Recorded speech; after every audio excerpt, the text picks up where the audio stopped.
Hi, my name is Akshat Sethi. People also call me Aks Sethi, AKS. I'm the CEO and founder of Thai Chili to Go. So I started my journey with Thai Chili to Go in 2015. Thai Chili to Go was founded, but Thai Chili, as we know it, we started it in 2010. It was a sit-down restaurant in Gilbert, Arizona. It started as purely, talk about entrepreneurship. We used to frequent, me and my brother-in-law used to frequent this restaurant called Pink Pepper in Tempe.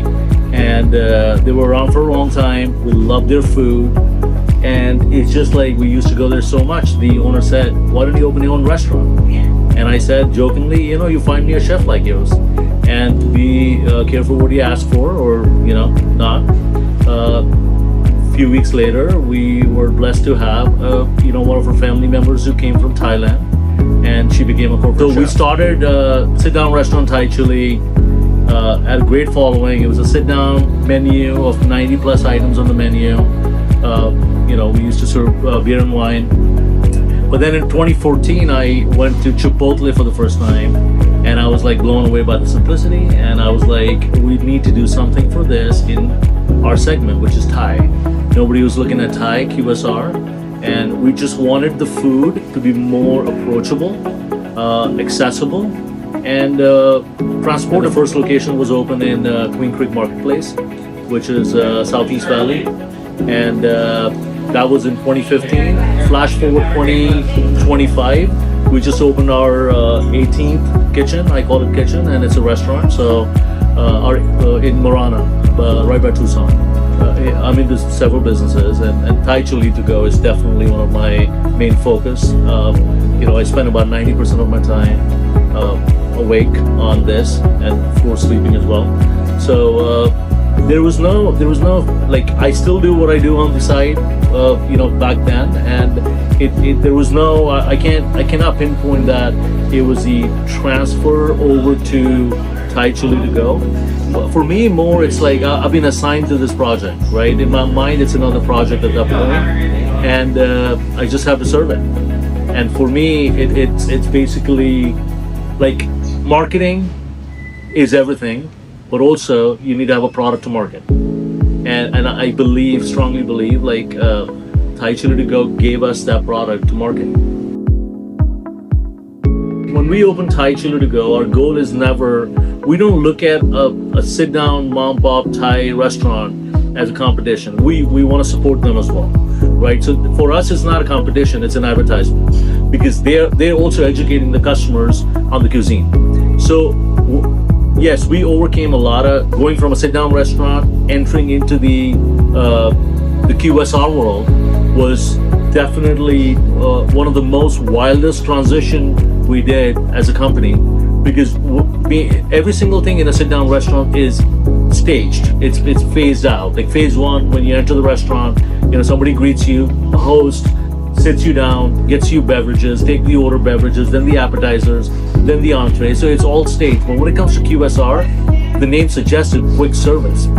So when we went from sit-down restaurant to the quick service, we were not paying too much attention, or we didn't pay attention to what quick service really entails, because in our mind, hey, it's just a different way to take orders. But then you don't realize that, okay, somebody is going to walk in, place an order, and then they're going to look at you, where's my food? Now, fortunately, we have created systems and processes so we can do it faster, but we're still not a fast food, right? And we have no ambition to be a fast food. Everything is made fresh to order. It's a scratch kitchen. We take a lot of pride in that. We have developed processes that we can cook food faster. Now that's an unlock for us. It's a huge unlock for us as a grow. So we can deliver that same Thai curry we used to make in our kitchen and sit down restaurant in 12 minutes. Now we can dish it out if you're the first one to order it, because we are first in, first out concept, which means if you place an online order or you walked in, when your ticket goes into the kitchen, you're the first one who's going to receive the food, regardless, unless you schedule ahead your order for the later in the day. Now, keeping that in mind, we can now dish out the same curry in 90 seconds. Now that was huge for us, right? So there's a lot of different inflection points along the journey for us, where we understood that, okay, we can do this better. And I still say this, we are 10-year young. I don't call it 10-year old. We are 10-year young startup company. I still look at this as a startup because once you look at this as a startup, you have that passion to keep constantly growing it. So, and that's how I basically always share that with my leadership team. I was reading this article. It was like, I think Amazon, like Apple, because they're so linear, they're so simple on their top leadership. It's they call it, that's like the world's largest or the biggest startup. Still, they call it like that. It's because it's so simple at the top line.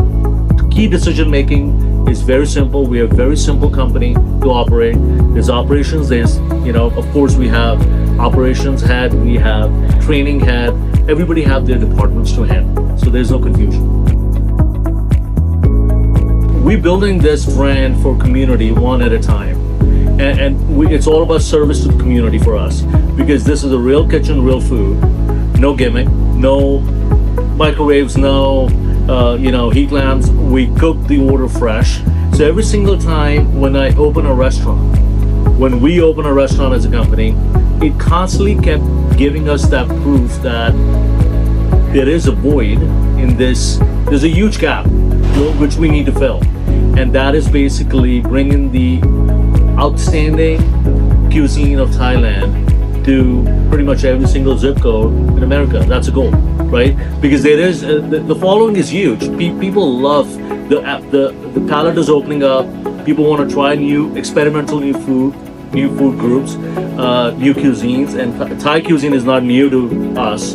We've been, of course, but using the vessel of Thai Chili to Go, we're creating a more approachable way to eat Thai cuisine. We have done a lot of growth for the brand on the east side of the valley. Like the brand is born in Gilbert, Arizona. So we were so focused to just, kind of penetrating on that side, kind of oversaturated some of the markets. But then we always had our eye on moving towards the west side. And Peoria in itself, like we already have a restaurant in Peoria, which is 75th and Bell. And going north Peoria, I always had my eyes on this side of the town because it's beautiful. It doesn't feel like you're living in, I always look at Phoenix as a baseline for a metro. Then you look at all the suburbs, and then Gilbert is really grown. And then when I look at Peoria, it's like it's right there where we started our growth in the first phase, which was when we started Queen Creek. And now we look at Peoria, it kind of has a similar appeal to us. We just want to be early on, part of the action, part of this amazing community, which we were amazingly well received when we opened this restaurant. So, and end of the day, we open a restaurant for the community first. So that's why we chose Peoria. Yes, there are two profiles: internal, external. Our internal guest is our employees. They need to be, the way you treat your employees is the way they're going to treat your guests. So they need to be bought in, not just on the, of course, getting paid, but also want to make sure that they believe in what we do, and it's a mission. It's a food revolution we started. It's we're trying to create the whole scratch kitchen concept is excessively abused and used in terminology. We truly live that. Thai Chili to Go is basically a full service restaurant kitchen living inside a QSR brand, which there's a lot to unpack there, because it's not easy to operate a full service restaurant kitchen and sitting inside when there isn't. This is not like a chain of assembly line. When you walk in, you look at the menu or you place an online order. That is a very moment we start building your order, scratch. That means we build your bowl with the veggies you chose, we add the spice you want, then we pass it on to the cook it fresh. There is no, let me just, pre-batch it. When we order the curry, we use fresh coconut milk right there on the line, mixed in with our curry paste. So everything is done fresh. So the element of freshness in this cuisine is basically, we have to get our employees to understand the purpose. What is the purpose is to, truly give the gift of true, food and nutrition. And then when it comes to the external guest, which is our community, which keeps us in business, quite frankly, because they choose to come and dine with us. It is such a privilege to know that somebody is choosing you over another when options are unlimited. But an option like a Thai in a quick service are limited to none, and that's where we exist, and we are proud to be, serving that particular gap, as I've said earlier. So our goal is to be so both A, the community is critical, B, the internal, external. Our internal guest is our employee. Our external guest, which is everybody else who walks in the door and orders our food. So it all in all, for us, that means the world to us. So my personal favorite, I'll say, is yellow curry in the curries, which I always order, and I do a little hack. I mix the white rice noodle with it, so it's a perfect dish with itself. And then I'm a noodle fan, like anybody else. I love our drunken noodles. I've had many drunken noodles around the world, especially in Thailand as well. Why it's called drunken noodle is because it's and my Thai chef actually told me there was this guy who showed up at the house early in the morning at 3 a.m. or whatever, and asked his wife to make food for him and his friends, and she was so unhappy and annoyed that she added a lot of Thai chilies, which are really spicy, to the noodle dish, and that was so he gets a taste of it. You get it? So it was drunken noodle. So I love drunken noodle. Ours is spicy. You can customize it mild, medium, hot, and Thai hot.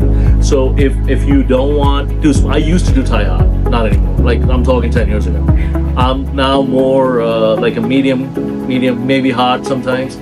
But the customizable piece of it is really appealing to, because generally people think of Thai food to be extremely spicy. But I think that is something which we're doing. Absolutely, we're trying to create that. That's not true. You can customize it. It's mild, medium, hot, and Thai hot. And then when it comes to adding value piece to our guest, because we want to add value to not just their palate but also to their pocket, right? So we recently launched rice bowls, which are we don't like to call lunch special, but it's a lunch limited menu. It's 11 to 3 Monday to Friday. They start at $7. You can choose your sauce. You can choose the base, which is white or brown rice. You can add 3 veggies, and you can upgrade it with protein extra charge. But it's a great meal in itself. It's I think you still will have leftovers with that. Like it's such an amazing meal. To constantly look at the environment you're playing in, right from your cost of where you're buying from. Sometimes we get too caught up in the convenience that we stop paying attention to the cost. And I really feel that, especially in the restaurant business, it's critical to understand that keep your eyes always, you have to be aware about it's a very dynamic environment, especially with the tariff kicking in, and then plus and minus is happening. So I really think paying attention and be really mindful, like just walking in our kitchen, and if the water faucet is on, I'm giving a very simple example. And I just told our team, I'm like, A, we live in a desert. Water is scarce. And B, it's we look at water today as such a, it's a necessity. It's readily available, at least it looks like it, but it's a scarcity. So we have the mindset of, hey, let's preserve first before we spend. So I really think one of the key things and there's so much I have to learn. I'm a student of business myself, so I can go and learn a lot of things from different business owners. And I really think we do need to create like this mind group where all of us, because we have all faced a similar problem at a different phase in our lives, right? Or different phase in our business life. So we all can come up with a solution together. But yeah, I mean, marketing is really important. You have to market your product. Once first you have a product, then you need to have, local marketing, which is so crucial. Looking at the restaurant side, I think once you have the awareness of your business within 3-mile radius, that's your number one goal. Everybody should know about your business within 3-mile radius. Are they transacting with you or not? Is not necessary. Do they know you exist? Is important. That's very important. So the brand awareness is important, because that's what basically creates a customer at that. And then obviously go to 4 or 5 mile radius. But for the for the young entrepreneurs, I'll say that if I go back in time, I will just make decisions more with discipline. You know, it's just a lot of times, yeah, you have to be persistent. That's the key, because you keep. What is success? I mean, this is huge. It's very important. Success is nothing but compounded execution. So you learn to execute, and you keep on compounding that execution is equal to success. And I think that is so important because we spend so much time planning that we forget without execution, there's no it's all just a thin air. So yeah, the execution is the name of the game.